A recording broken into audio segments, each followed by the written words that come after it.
오늘 테펠린 온가족 예배에 우리가 한 달에 한 번씩 이런 예배를 드리잖아요. 다른 교회는 없어요. 우리 교회만 있어요. 물론 비슷한 행사를 하는 교회가 있지만 매달 이런 식으로 테펠린 온가족 예배라는 이름으로 이렇게 예배 드리는 이유가 뭘까? 여러분, 반복 아세요? 반복에는 힘이 있습니다. 훈련입니다. 저는 한 사람의 신앙이 성장하는 것은요, 결코 한 방에 해결된다고 생각하지 않습니다. 신앙은 반복과 훈련을 통해서 계속해서 조금씩 성장하는 것입니다. 가정도 마찬가지예요. 개인의 성장도 있지만 가정도 신앙적으로 성장해야 돼요. 근데 가정이 어떻게 성장하는지는 잘 몰라요. 개인이 성장하는 건 교회 열심히 나오면 됩니다. 예배 열심히 참석하시고 기도 열심히 하시고 그러면 되는데, 한 가정이 회복되고 한 가정이 성장하는 것은 잘 가르쳐주지 않아요. 잘 모르니까. 이것도 마찬가지예요. 이것도 한 개인이 영적으로 성장하듯이 가족 전체가 훈련과 또 반복을 통해서 하나님을 한 가족이 계속 알아가야 되는 것입니다. 자, 그 훈련을 하기 위해서 한 달에 한 번씩 이런 타이틀을 가지고 예배를 드리는데요. 보통 우리 테펠린 온가족 예배하면 이달의 초청 가족이 있죠. 근데 오늘은 이달의 초청 가족을 뒤쪽으로, 뒤에 소개하겠습니다. 궁금하시죠? 조금 바꿔봤습니다. 뒤에 오늘 제 설교를 마치고 나서 제 설교를 오늘 좀 짧게 하고 이달의 초청 가족을 모시도록 하는데, 한두 가정이 아닙니다. 어떻게든지 여러분 좀 더 보시면 알겠습니다만, 오늘 말씀의 제목을요 이렇게 잡아왔습니다. 따라 하시겠습니다. 다음 세대, 다른 세대. 다음 세대, 다른 세대. 무슨 뜻 같아요, 여러분? 다음 세대까지는 아시겠죠? 우리의 자녀들 세대가 다음 세대잖아요. 근데 점 찍고 다른 세대. 여러분, 부모 세대와 자녀 세대가 시간적으로는 다른 세대가 맞아요. 시간적으로는. 그러나 문화적으로 또는 영적으로 다른 세대가 되면 되겠습니까? 특별히 영적으로는 다른 세대가 됐다라는 것은 뭐냐면 부모의 신앙을 자녀 세대가 버렸다는 뜻입니다. 그러니까 우리가 영적으로는요, 다음 세대도 같은 세대가 돼야 하는 것입니다. 문화적으로도 그렇잖아요. 한국 사람인데 부모는 된장찌개 먹고 자녀들은 맨날 햄버거 달라. 그 집안이 어떻게 되겠어요? 굉장히 어려워지겠죠, 식사 준비하는 것이. 그래서 한국 사람이면 어른이든 애든 사실 같이 식사를, 김치를 먹고 김치찌개를 먹고 된장을 먹고 그래야 한국 가정이라고 볼 수 있죠. 요즘 애들은 또 너무 서구화돼 갖고 피자 좋아하지만 그것도 사실 한두 끼죠. 우리의 자녀들도 부모가 먹는 것을 먹는 것이 그것이 문화입니다. 그것이 하루아침에 이렇게 뒤집어지지는 않습니다. 근데 영적으로는요, 이것이 굉장히 중요한 것이 뭐냐면 부모 세대는 하나님을 경외하는데 자녀 세대는 하나님을 경외하지 않는다면 이것이야말로 가정에서 두 세계가 공존하는 거예요. 제가 미국에 우리 형님 가정을 두 번인가 가봤어요.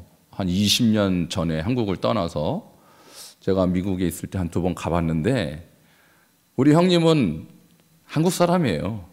지금도 제일 좋아하는 게 김치찌개고 지금도 김치 없으면 밥 못 드셔요. 그런데 우리 조카들은, 여러분 바나나라고 아세요? 바나나?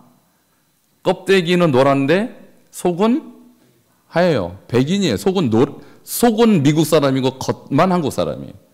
전혀 사고방식이 틀려요. 언어도 물론 한국말이 유창하지 못하죠. 제가 한국말 하면 걔네들은 영어로 얘기하고 그 정도예요. 거의 한국말 잘 못합니다. 이것이 그렇구나. 같은 한국 사람이지만 자녀들은 진짜 미국 아이로 자라났을 그런 현상이 미국에는 얼마든지 있죠. 그런데 지금 한국에 살면서 부모는 여호와를 믿는 문화 속에 사는데 자녀들은 여호와를 버리는 문화 속에 살고 있는 이 상황이 언제부터 있었냐? 21세기에 드러난 현상이 아니라 사사기부터 있었어요. 사사기부터. 그런데요, 사사기에서 일어난 이 현상을 우리는 성경을 읽으면서 잘 주목하지 않아요. 이게 그렇게 심각한 문제라고 보지 않습니다. 그러니까 이것이 계속 반복되는 거예요. 역사에서 계속 반복됩니다. 여러분, 우리 세대가 믿음을 잘 지켰다고 해서 우리 다음 세대가 자동으로 믿음 안에 들어오는 것은 아니에요. 이것은 철저한 사역과 철저한 훈련을 통해서 이루어지는 것이지 자동은 아니다. 이것이 우리가 성경을 통해서도 확인할 수 있는 부분이에요.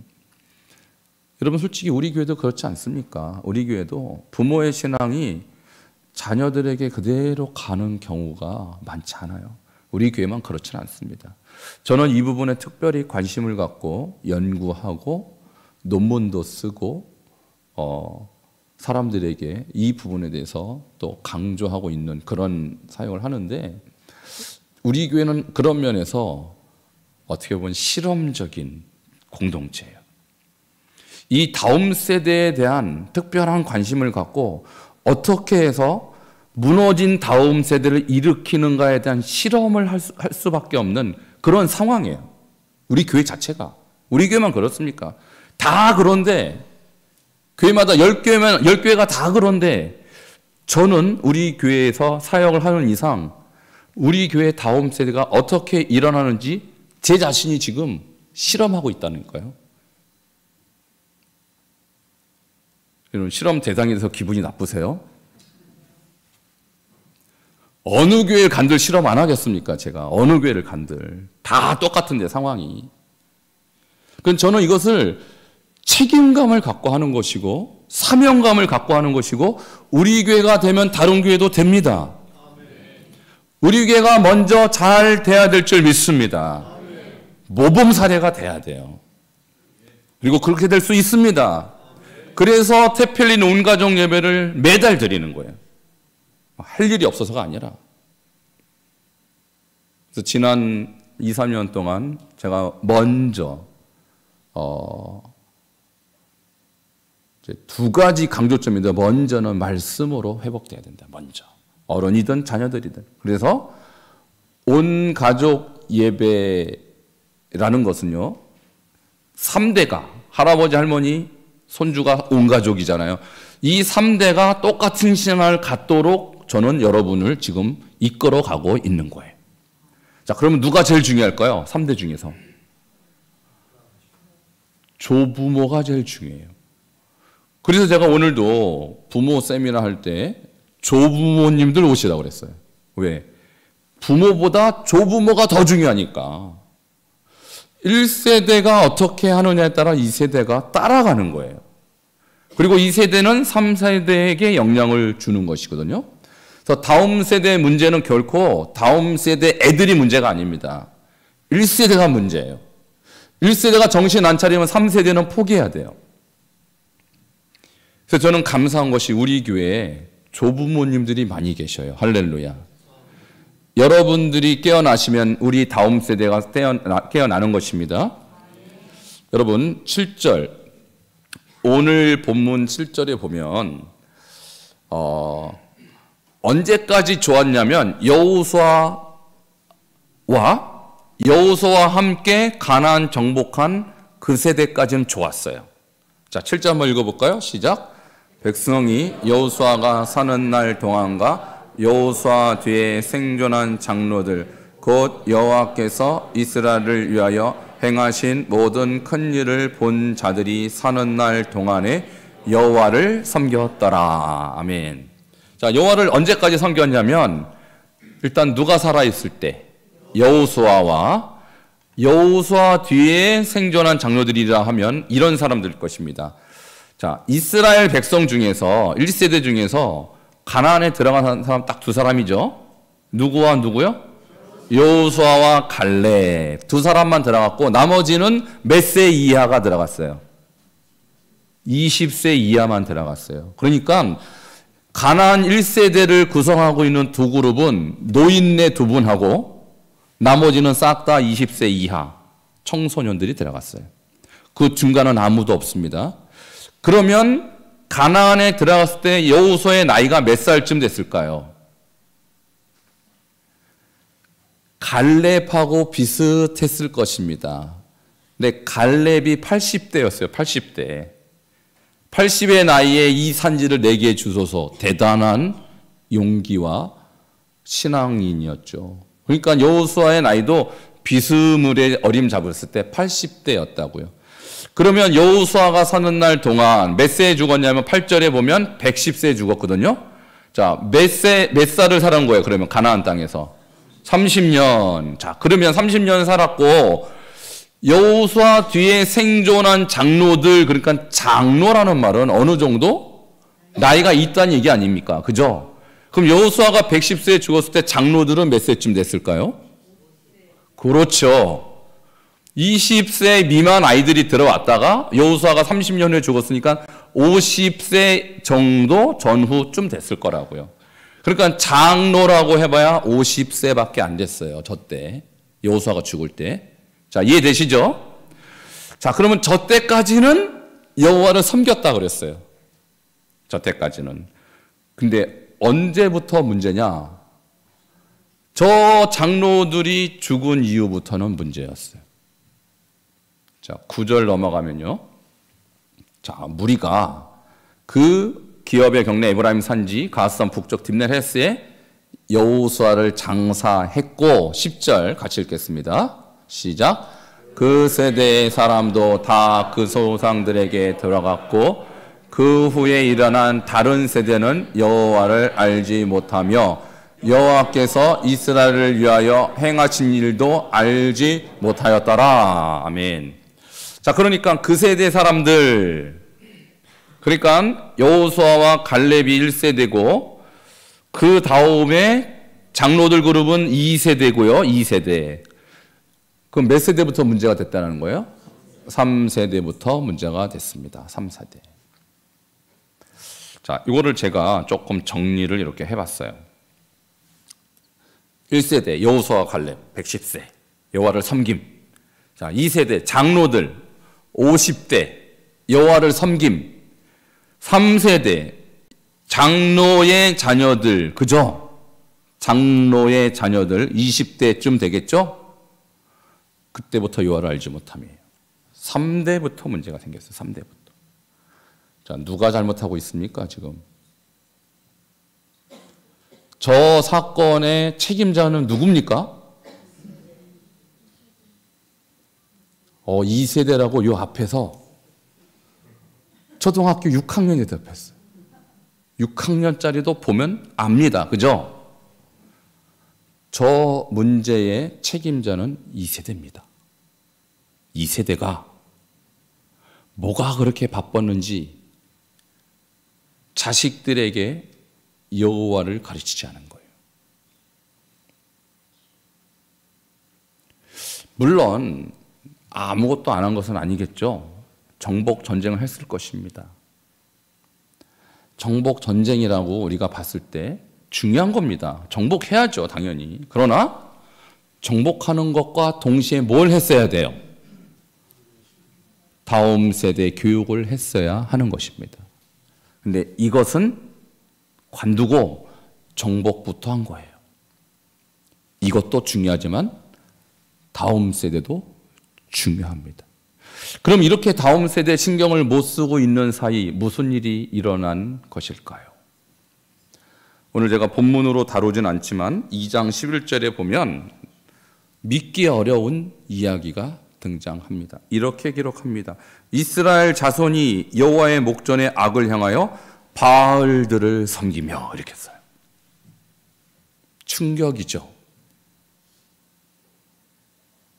그러니까 2세대가 넉놓고 있는 사이 3세대들은 밖에 나가서 뭐 하고 있는 거예요? 바알을 숭배하는 문화에 흡수 동화돼 버렸어요. 자, 우리 옆에 계신 분들이나 자녀들을 보면서 이렇게 한번 얘기해 보시기 바랍니다. 자, 우리 자녀들이 옆에 있으면 이렇게 한번 말씀하시기 바랍니다. 네. 자녀가 없으면 그냥 옆에 분에게 말씀하세요. 저를 따라서 하세요. 자나깨나 바알 조심.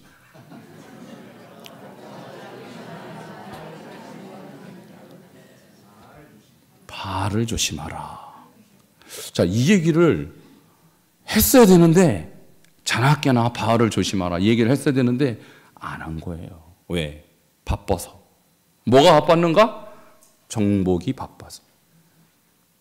당연하죠. 정복하는 일이 보통이 어려운 일이 아니겠죠. 그러나 이 아이들이 지금 밖에 나가서 뭘 하는지는 알아야 될 거 아니에요. 뭘 하는지 알아야 될 거 아니에요.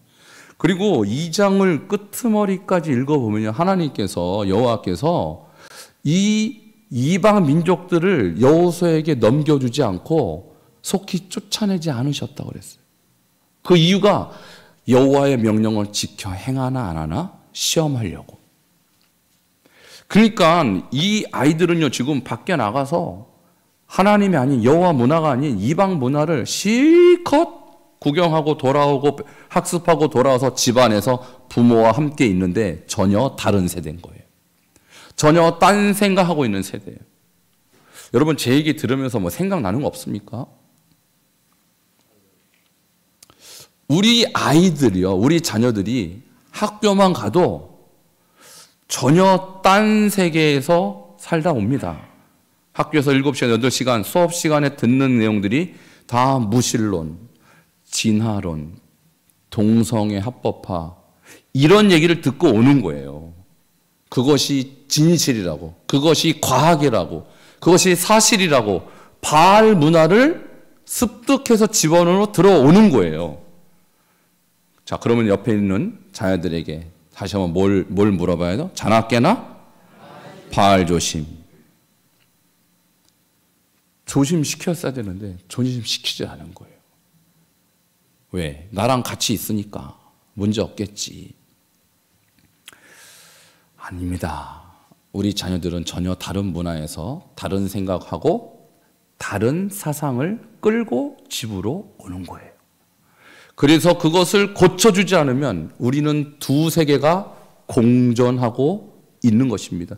그리고 부모 세대가 떠나고 나면 얘네들은 완전히 바알에게 돌아서는 거예요. 이게 그 공식이에요. 근데 저는 깊이 제가 묵상해 봤습니다. 여호수아와 갈렙이 이런 현상을 예측하지 못했을까? 예측하지 못했을까? 왜냐하면 최소한 저 장로들하고 30년은 같이 산 거 아닙니까? 그죠? 그러니까 80대 노인이 20대 초반 아이들과 30년을 같이 지나면서 그 20대 되는 사람들 50대 될 때까지 상황을 봤을 거 아니에요. 그죠? 보면서 아이들이 밖에 돌아다니다 보면 바알이 많은데 조심시켜야 돼 라고 여호수아와 갈렙도 교육을 시켰어야 돼요. 교육을 단단히 시켰어야 돼요. 근데 성경에 어떻게 했는지 기록은 안 돼 있습니다만 결과적으로 제 생각에는 여호수아와 갈렙도 그 부분에 깨어있지 못했어요. 이것은 성경에 드러나 있지 않은 여호수아와 갈렙의 실수입니다. 이 두 사람이 그 부분에 깨어 있었다면, 강조했더라면 어떻게 갑자기 여호와를 버리고 바알을 섬기겠습니까? 그러니까 저것은 2세대에게 전체 잘못을 돌릴 수가 없어요. 1세대도 잘못한 거예요, 결국은.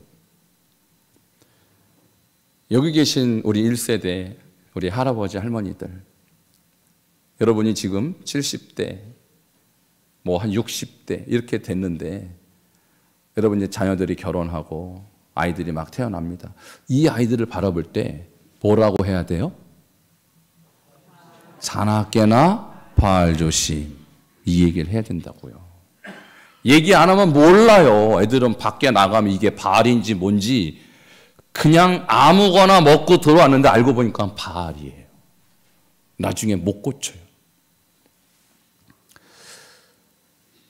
신명기 6장 2절에요. 그래서 하나님은 3대에게 명령했어요. 신명기 6장 2절 같이 보겠습니다. 시작.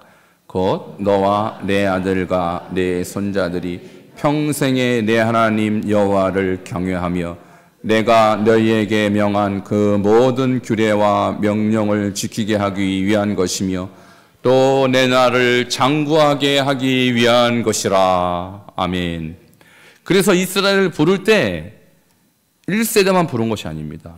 3대를 같이 부른 거예요.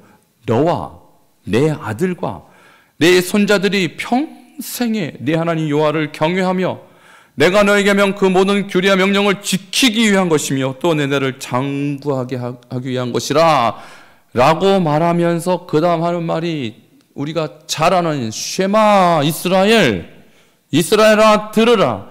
우리 하나님 여호와는 오직 유일한 여호와시니 너는 마음을 다하고 뜻을 다하고 힘을 다하여 내 하나님 여호와를 사랑하라. 오늘 내가 내게 명하는 이 말씀을 너는 마음에 새기고는 누가 새겨야 돼요? 1세대가 내 자녀에게 부지런히 가르치며 내 자녀는 2세대 아니겠습니까?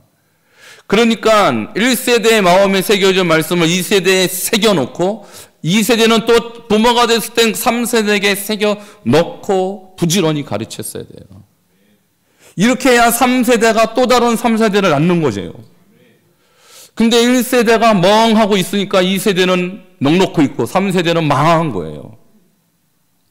이게 이스라엘의 실패 원인입니다. 근데 이렇게 똑같이 살면 우리 교회도 비전 없어요, 여러분. 우리 한국 교회가 비전 없어요, 이렇게 똑같이 살면. 여기 계신 1세대 성도님들 사명감을 갖기를 축원합니다. 여기 계신 2세대 성도님들 사명감을 가지시기를 축원합니다. 그래야 3세대의 소망이 있는 거예요. 그러니까 다음 세대가 문제다. 다음 세대는 문제 없어요, 여러분. 아무 문제 없어요. 어디에 문제가 있다고요? 1세대에 문제가 있어요. 1세대가 정신 안 차리면 2세대에게 그 영향이 가는 것이고 3세대는 자동으로 망가지는 거예요. 이것이 신명기 원리입니다. 이 원리를 우리 교회는 지금 어떻게든 이 원리대로 가려고 발버둥 치는 거예요. 그래서 두 가지를 해야 돼요. 두 가지. 자, 두 가지가 뭐냐? 신명기적으로 가려면 오늘 내가 내게면 이 말씀을 너는 마음에 뭐하고? 새기고 하야는요 말씀의 체질이라. 이것은 부모도 자녀도 3대도 계속 해야 되는 거예요. 그러니까 하야를 하는 사람과 안 하는 사람은 전혀 다른 신앙을 하는 거예요. 하야는 말씀이 나와 함께 붙어 다니는 거예요. 하야를 안 하면 말씀이 내 손에 있을 수도 있고 내 주머니에 있을 수도 있죠. 그러나 나와는 함께 하지 않습니다. 나와 떨어져 있는 거예요. 하야는 말씀이 내 안에 들어온 거예요. 하나님은 말씀이십니다. 말씀이신 하나님이 내 안에 들어왔다면 내가 하나님과 동행하는 것이죠. 임마누엘이 되는 것입니다. 그것을 내가 경험하고 내 자녀에게 그렇게 가르치라는 거예요. 너 교회와 2차원이 아닙니다, 여러분. 교회 출석한다고 믿으면 안 돼요, 아이들을. 교회 있는 시간 기껏 얼마나 된다고요? 나머지 시간 집에서, 학교에서, 학원에서 뭘 먹고 들어온지 봐야 될 거 아니에요. 근데 먹는 것이 밥을 먹고 들어온다 이 말입니다. 저는 우리 교회 우리 학생들 제가 토요일 날 오후 한 4시면 와요. 아이들이 4시부터 찬양 연습 1시간 하고 5시부터 예배 드리면 한 7시까지 예배 드려요. 2시간 예배 드립니다. 놀라지도 않네요. 끝나고 식사하고 2부 순서 같은 거 하면 8시 한 반쯤 끝나요. 그 토요일에 이렇게 보내는 학생이 몇이나 있을까요? 전국에. 그 황금 토요일에. 그리고 주일날 오전 9시부터 와갖고 지금까지 앉아 있어요. 여러분, 이런 학생들한테 박수 한번 쳐야 되는 거 아닙니까? 전국의 주말을 교회에서 온전히 보내는 아이들이 얼마나 있냐고요. 중고등부 애들이. 기껏 해봐 한 시간이지. 근데 이것이 우리가 지금 박수는 쳤지만 사실 박수 받을 일은 아니에요. 이것이 기독교인의 기본이 되어야 합니다. 기독교인이라면 주말은 어디에서? 교회에서. 이게 당연한 거예요. 이것이 문화죠, 문화. 그러니까 당연히 주말은 교회에서 보내야 되는 것이 기독교인이에요. 기독 학생이라면 그래야 되는 거예요. 근데 너무 당연한 건데 안 되니까 지금 박수를 받는 거예요. 두 번째 뭘 해야 되냐? 그러면 교회에서는 주말밖에 책임 못 집니다. 나머지 5일은 누가 책임져야 돼요? 집에서 1세대가 책임지고 2세대가 책임져야죠. 그러니까 책임진다라는 것이 어떻게 하느냐? 집에서 주일날 예배하듯이 예배하시기를 축원합니다. 가정재단 쌓으면 돼요. 그래서 밖에서 찌들은 이 오염을 집에 갖고 들어옵니다. 예배로 씻어내야 돼요. 예배로. 그러니까 우리 교회는 두 가지 목숨 걸고 해야 됩니다. 하나는 말씀 암송하시고 하나는 가정 예배에 목숨을 거시기 바랍니다. 이 두 가지 하는 가정과 하지 않는 가정은 10년 후, 20년 후, 30년 후 결과 나타날 거라고요. 이스라엘 역사가 증명하잖아요. 그 대단한 여호와의 이 능력을, 홍해를 가는 능력, 광야를 이끌어오는 능력을 본지 불과 대략 50년도 안 돼서 여호와를 버렸다고요. 50년도 안 돼서. 여러분 충격을 받으셔야 돼요. 여기에서. 우리는 더 심한 시대에 살고 있습니다. 자, 말씀을 맺겠습니다. 우리 하나님께서 우리에게 어떻게 해야 되는지 너무나도 잘 가르쳐 주셨어요. 너와 내 아들과 내 손자들이 말씀을 마음에 새기고 내 자녀에게 부지런히 가르쳐라. 자녀가 또 다른 자녀를 계속해서 똑같은 방법으로 길러내라. 그러면 다음 세대는 같은 세대가 될 것입니다. 우리와 같은 믿음, 같은 신앙, 같은 영역을 가진 동일한 세대가 될 줄 믿습니다. 제가 그래서 오늘의 초대 가정을 이제야 비로소 소개합니다. 자, 사진으로 보여드리도록 하겠습니다. 어떤 가정일까요? 김영호 집사님 가정. 김영호 집사님 가정 작년에 했는데 이런 생각 하실 텐데요. 제가 지금 이번에 대신방 하면서 가정마다 가정 예배를 권면했어요. 가정 예배를 하라. 가정 예배를 해라. 근데 우리 김영호 집사님 가정은 벌써 가정 예배를 드리고 계셨더라고요. 네, 드리고 계셨어요. 그래서 예배하고 인증샷 올려라니까 저렇게 올리는 거예요. 예. 자, 두 번째 가정을 소개합니다. 김지원 집사님 가정. 근데 김영호 집사님 가정에도 김영호 집사님 안 보이고, 김지원 집사님 가정에도 김지원 집사님은 안 보여요. 어딘가 계시겠죠, 그죠? 어딘가 계실 거예요. 어쨌든 집사님 가정도 가정 예배를 드리고 인증샷 올린 거예요. 좋죠? 자, 세 번째 가정 소개합니다. 저기는 두 분뿐이네요.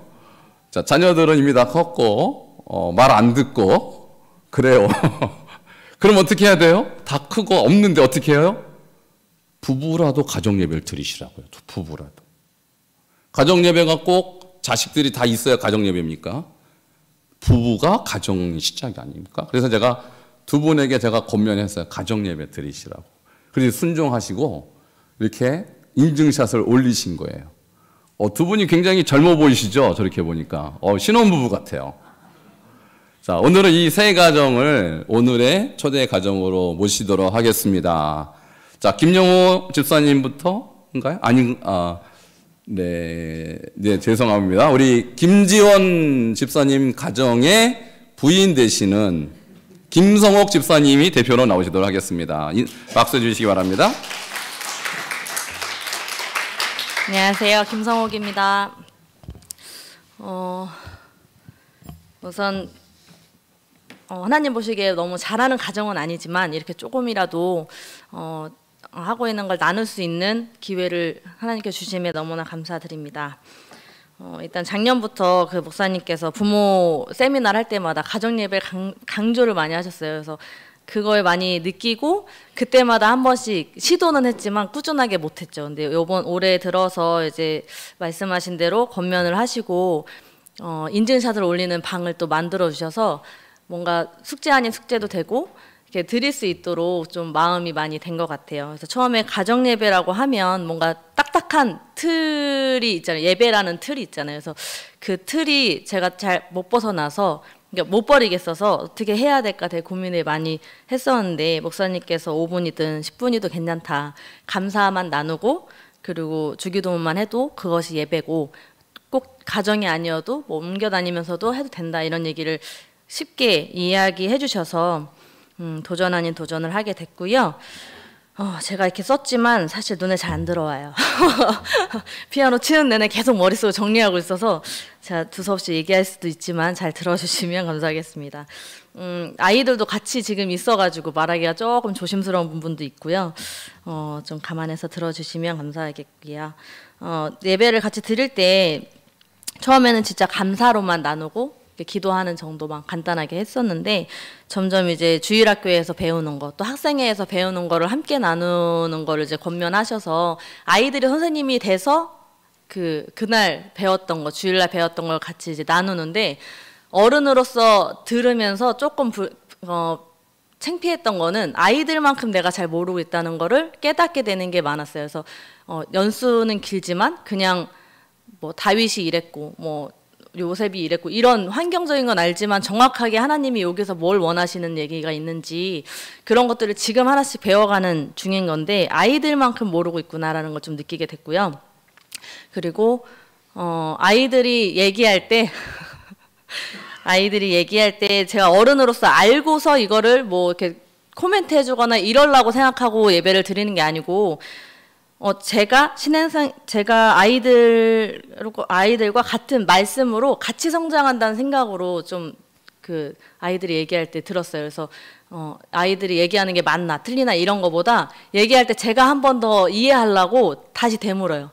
그래서 그런 식으로 이제 예배를 하다 보니까 아이들이 그게 예배인지 아는지 모르는지는 잘 모르겠어요. 그래서 그렇게 일주일에 한 번씩 오래되진 않았지만 지금 조금 유지하고 있고요. 그리고 오늘 이제 부모 세미나를 하면서 신앙에 대한 메타인지랑 후추파라는 얘기를 배웠어요. 메타인지라는 거는 내가 아는 것과 모르는 것을 명확히 내 스스로 아는 거가 메타인지고 후추파라는 것은 이제 뻔뻔함, 당돌함, 도전적인 생각으로 해서 이제 내가 모르는 메타인지에 대해서 모르는 거를 다 아니까 그 모르는 거 잘 질문하는데 스스럼 없고 당당하게 이제 질문할 수 있는 그런 것들이 이제 후추파다 얘기를 들었는데 그런 내용을 들으면서 그 후추파라는 거의 단어를 생소하지만 그 안에 이제 있는 내용들이 여러 개 있어요. 어떻게 행동해야 되는지, 어떤 게 후추파라고 하는 건지. 그래서 그런 것들을 들으면서 제가 생각하는 교육관과 너무 닮아 있지만 그 중에 한 7가지인가 내용이 됐었어요. 근데 그 중에 가장 좀 찔리면서 내가 애들한테 미안하다고 생각 들었던 게 후추파라는 거에 형식 타파도 있고 질문에 대한 권리, 이건 질문이 선택이 아니고 권리다, 그 아이를 질문하는 사람의 권리다 뭐 이런 얘기도 했었는데 질문의 권리라는 이 말에서 조금 부모로서 아이들한테 너무 미안함이 들더라고요. 그게 왜였냐면 제가 기성세대로서 제가 자라면서 이제 어릴 때 많이 들었던 게 제가 어릴 때 느꼈던 거는 어른들과 얘기를 할 때 어른들이 얘기한 게 내가 좀 다른 것 같아서 얘기를 하면 이제 그것이 그냥 다른 의견이 아니고 틀린 거로 간주돼서 말을 못하게 많이 정제가 됐었어요. 그래서 흔히 얘기하는 걸로 말 대꾸 하지 마, 뭐 토달지 마 이런 얘기 많이 했잖아요. 그래서 그런 거를 많이 이게 제가 어릴 때 느꼈던 거를 아이한테는 하지 말아야지, 나쁜 거는 하지 말아야지 이런 식의 이제 느낌을 많이 가지면서 아이한테 말대꾸하지 마라는 말은 하지 말아야지라고 하는데 아이들이 질문이 요새 되게 많아요. 특히 아들들이 질문이 되게 많아요. 그래서 그 질문을 하는데 기초적인 그냥 생활 습관에 대한 거를 아이한테 이렇게 하자라고 했을 때 아이가 질문을 해와요. 근데 너무 제가 생각할 땐 너무 소소한 거니까 그 정도는 그냥 하지 이렇게 되는 거예요. 그래서 말대꾸하지 마라는 말이 사실 여기까지 올라왔다가 이렇게 눌러서 그냥 하지 이렇게 말이 좀 나가는 거예요. 그래서 그런 말을 많이 했었던 게 특히 아들들, 그중에 이제 상우가 질문을 진짜 많이 하는 친구거든요. 그래서 그런 거에 되게 미안하면서 좀 아이들한테 미안하다고 말해야 될 것 같이 그래서 상우야, 상윤아, 예은아 미안해. 이 자리를 빌어서 얘기를 할게. 그런데 한 번에 바뀌지는 않을 것이야. 엄마도 노력해 볼게. 그래서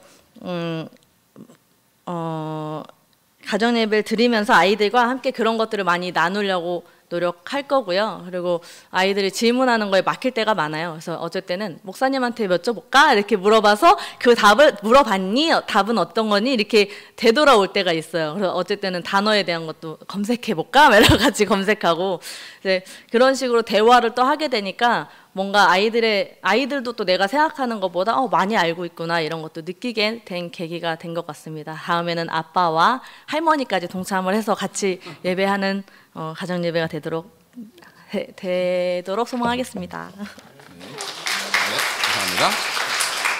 네, 이번엔 초청 가족이 많다 그랬죠. 두 번째 초청 가족 국선영 권사님 초청하도록 하겠습니다. 네, 박수로 맞이해 주시기 바랍니다.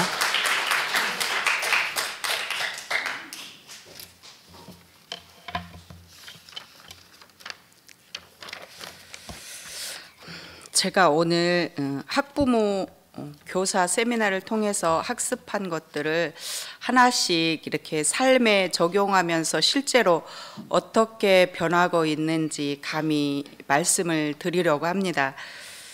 나이 60세에 그것도 영아 유치부 교사를 할 거라고 생각조차 안 했습니다. 솔직히 젊고 훌륭하고 예쁜 선생님들이 많은데 누가 할머니한테 아이를 맡기고 싶겠어요. 한숨을 계속 쉬고 있으니까 전도사님께서 내가 모든 것을 도와줄 테니 같이 해보자고 하셨고, 목사님께서 충분히 고심하시고 권면하셨기에 받아들이고 순종했습니다. 예배 형식이나 말씀 가르치는 거, 그런 모든 것이 옛날과 비교할 수 없을 만큼 어려웠습니다. 솔직히 지금도 어렵습니다. 교회마다 다음 세대에 대한 심각성과 중요함을 깊이 통감하면서도 실제로는 그에 대한 대책이나 훈련은 구체적으로 하지 못하고 있는 교회가 많습니다. 다행히도 우리 교회는 앞으로 미래를 준비하면서 꾸준히 교육하고 훈련하게 되어서 너무 감사합니다. 아이들을 가르치기 위해서는 제가 내 가정에서 조금씩 실습해 보기로 작정을 했습니다. 그래서 말씀 하가, 하브루타, 메타인지, 후즈파 이 모든 단어들이 이렇게 생소하지만 말씀을 2년 전부터 하가하게 되었고, 올해부터는 하나님의 은혜로 남편도 말씀 하가를 같이 하게 되었습니다. 같이 하다 보니까 혼자 하는 것보다 시간도 절약이 되고 틀리는 부분을 서로 막 지적해 주면서 경쟁을 하게 되더라고요. 하가를 하면서 이제 가정 예배도 할 수 있을 정도로 대화가 편해졌습니다. 솔직히 이제 신혼부부도 아니고 노부부잖아요. 둘이서 예배한다는 것이 멋졌고 어색하잖아요. 그렇지만 한두 번 하다 보니까 조금씩 말씀을 아는 만큼 나누게 되고 서로 그런 사적인 대화나 세상적인 주제로 쓸데없는 시간을 낭비하지 않고 다투거나 화낼 시간이 적어졌습니다. 그리고 그런 신앙생활이 자녀들에게 자연스럽게 보여지게 됨으로 인해서 실제로 강요하고 설득하지 않아도 이것이 바로 다음 세대를 세우는 것이라고 생각을 했습니다. 제가 아이를 키우는 부모였을 때는 그렇게 하지 못했습니다. 하지만 이제 조부모가 되어서야 가정 예배를 하는 첫걸음을 떼게 되었습니다. 예수를 오래 믿었지만 가정 안에서 대화가 단절되고 깊은 상처를 가슴에 안고 살아가는 가정들이 생각보다 많이 있습니다. 저도 그랬습니다. 특히 아들하고 세대 차이, 성격 차이 극심했어요. 그래서 한때는 한 집에서 거의 투명 인간처럼 말을 안 하고 산 적도 있습니다. 말씀 하가와 가정 예배, 또 각종 세미나 교육을 통해서 나를 다시 관찰하고 진짜 내 모습과 신앙 상태를 조금씩 보고 진단하게 되었습니다. 둘이서 예배하는 것이 처음에는 진짜 얼굴 시선을 바라보기도 어렵더라고요. 뭐 대면하고 그런데 이제 조금씩 하면서 조금 시간이 길어지고 더 깊어졌습니다. 제가 아들하고 그 전에 대화할 때에는 이렇게 말했어요. 너는 왜 하는 것이 다 그 모양이야 하고 한심한 표정으로 질책만 했지 격려나 스스로 잘할 수 있도록 칭찬해 주지 못한 내 자신이 도리어 미안하고 후회스러웠습니다. 지금은 아들과 아들의 그런 기질과 성향을 인정하고 존중하려고 노력하다 보니까 관계가 많이 회복되어 가고 조금씩 농담도 하고 그럽니다. 우리가 다음 세대를 세우는 것은 학교 선생님도 교회 학교 교사도 아닌 가정의 부모, 조부모가 최고의 교사이며 다음 세대에 있어서 해답이라는 것을 절실히 깨닫게 되었습니다. 감사합니다. 우리 마지막으로 김용호 집사님 나오시겠습니다. 큰 박수로 맞이해 주시기 바랍니다.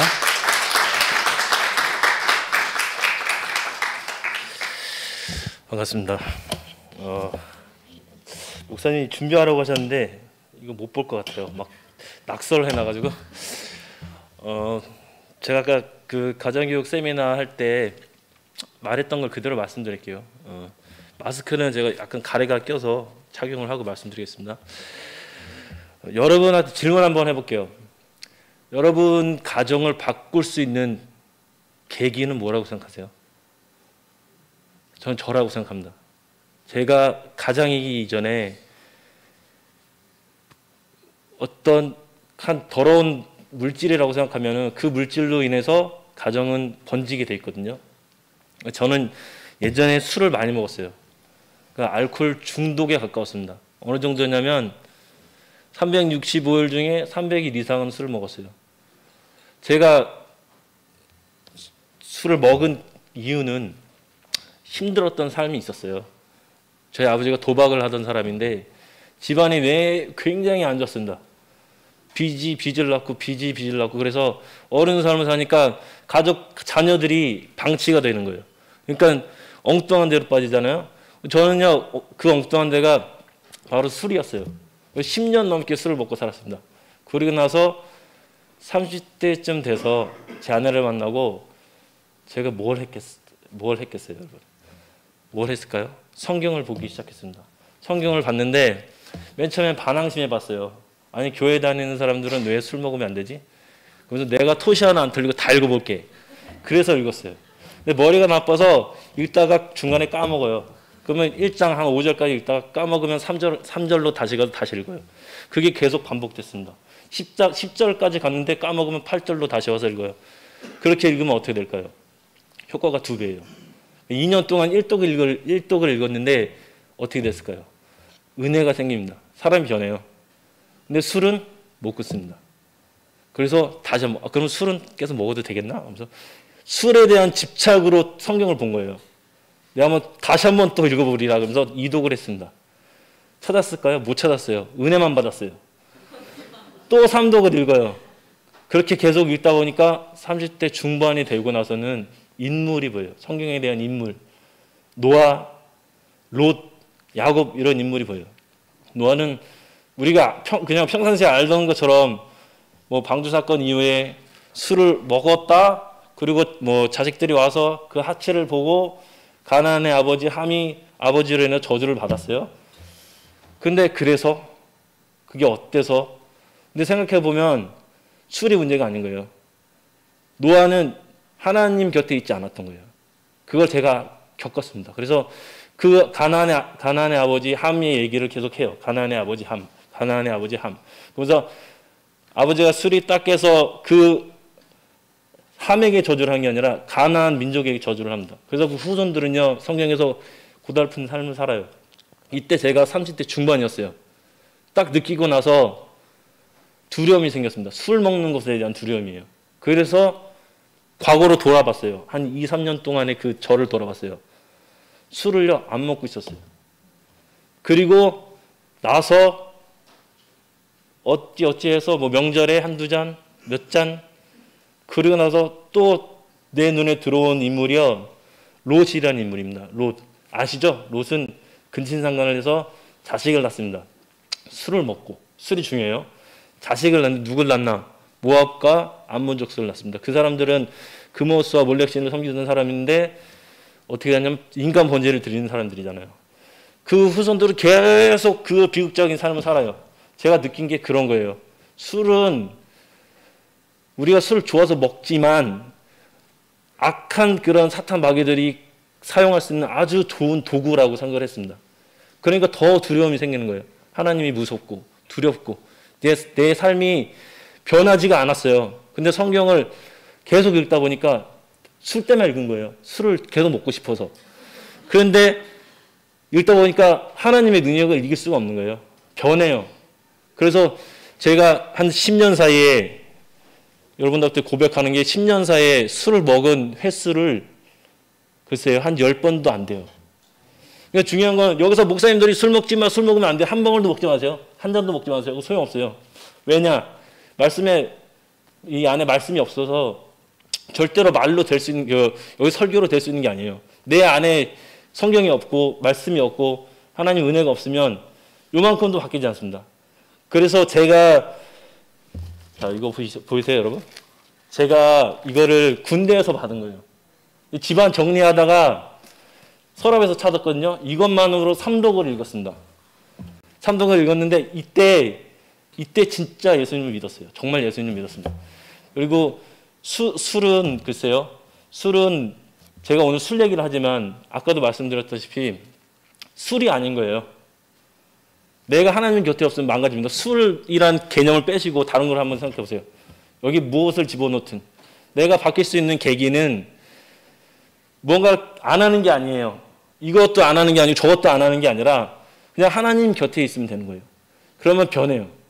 그래서 지금 가정 얘기를 하는데, 가족 얘기를 하는데 저는 아버지를 평생 원망하면서 살았습니다. 평생 죽을 때까지 원망했어요. 저희 아버지 또 얼마 전에 돌아가셨는데 죽을 때까지 원망하면서 살았어요.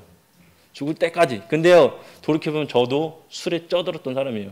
근데 말씀이 안에 안 들어왔으면 저는 아버지하고 똑같은 술에 쪄든 사람이 되었을 거고 그 삶으로 지금도 살았을 거고 그 밑에 있는 저희 아이들은 그 영향력으로 인해서 몰렉과 금오스 신을 섬기면서 그런 우상 숭배를 했을 거고 그런 생각이 막 제 머리를 스쳐 지나가니까 겁이 나는 거예요.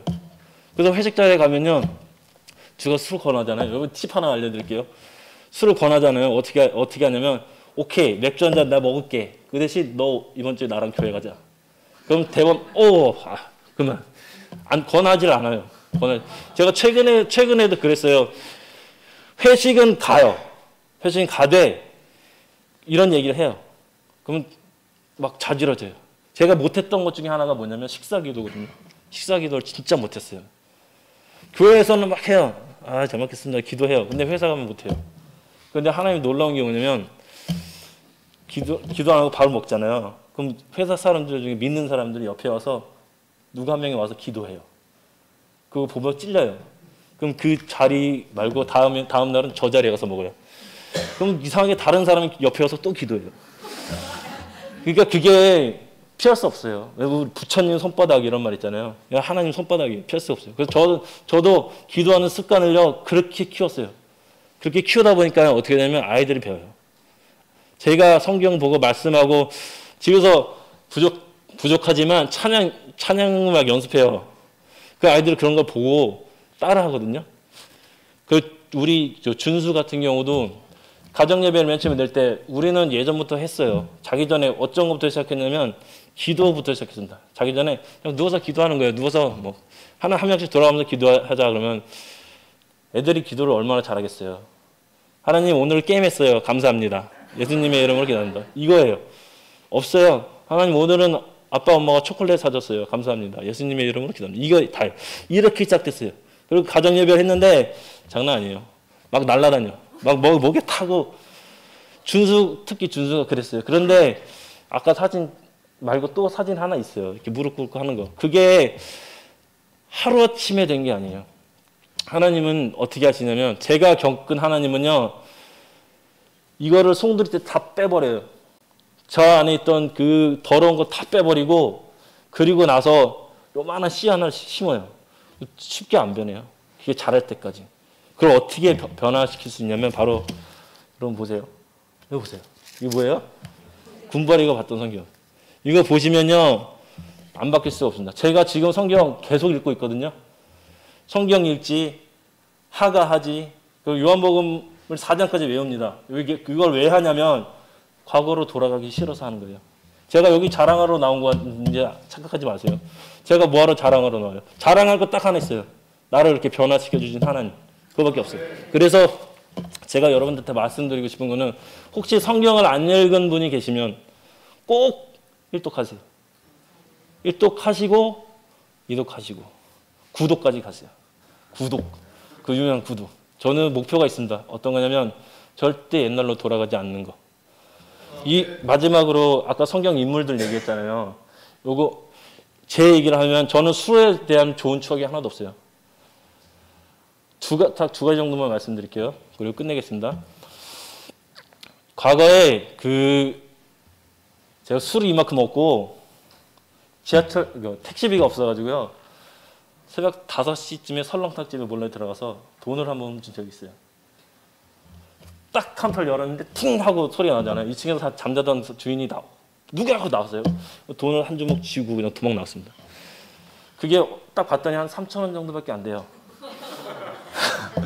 근데 택시비가 없잖아요. 그래서 6시가 첫 차인데 그 지하철을 타고 왔어요. 다음날 가니까 정신이 하나도 없는 거예요.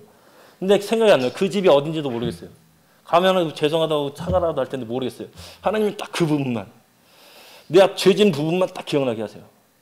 또 하나는, 제가 살면서 딱 2번 죽을 뻔했거든요. 한 번은 중국에 2년 동안 있을 때 기계 설치할 때 지기차 운전기사가 술을 먹고 졸다가 지게바로 확 내린 거예요. 기계가 딱 내려왔는데 다행히 살았습니다. 이거 설명하면 굉장히 복잡해요. 땅바닥을 팠는데 그 안에 큰 돌이 있어가지고 그 돌에 딱 걸쳐가지고 걔 그 사이에 살은 거예요. 그리고 또 한 번은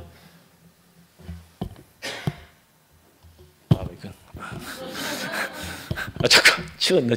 그 또 한 번은, 이거 좀 부끄러운 일인데 29살 때쯤이, 그러니까 2009년쯤이었습니다. 2009년쯤이었는데 너무 힘들었어요. 아버지 때문에 힘들고 어머니 모시고 사는데, 제가 너무 힘든 나머지 술을 이만큼 먹고요. 스스로 해서는 안 될 짓을 했어요. 다음날 일어나니까 여기가 빨갛게 이렇게 자국이 생겼습니다. 그래서 딱 깨보니까 또 그것만 생각나는 거예요. 그 과정이 생각이 안 나요. 내가 이렇게 한 것만 생각나요. 누가 저를 살려줬을까요? 저는 그래서 그때는 몰랐어요. 하나님이 있는지도 몰랐잖아요. 그래서 세상 사는 게 힘들어서 그랬어요. 이거를 저는 제 아내 말고는 얘기 안 했습니다. 여러분들이 처음이에요. 이 얘기를 왜 했냐면, 제 수치스러운 거 다 얘기하는 이유는 하나님이 저를 바꾼 걸 말씀드리고 싶은 거예요. 술이 중요한 게 아닙니다. 항상 하나님 곁에 계시고, 하나님 곁에 계시기 위해서는 가장 먼저 해야 되는 게 뭐라고요? 산 증인이 여기 있습니다. 변했어요. 과거에 저요, 입에 욕을 달고 살았던 사람이에요. 여러분, 그러니까 성경 꼭 보시고요. 여러분 삶에 큰 변화가 있길 바랍니다. 네, 감사합니다.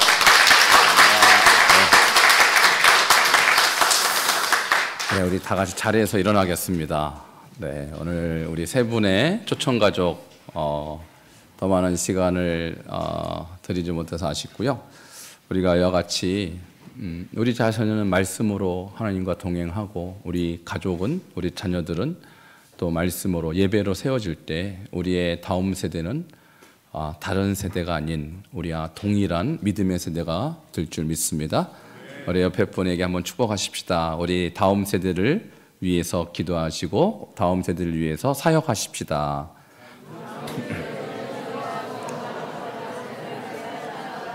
네, 우리 함께 마지막 찬양 부르고 마치도록 하겠습니다.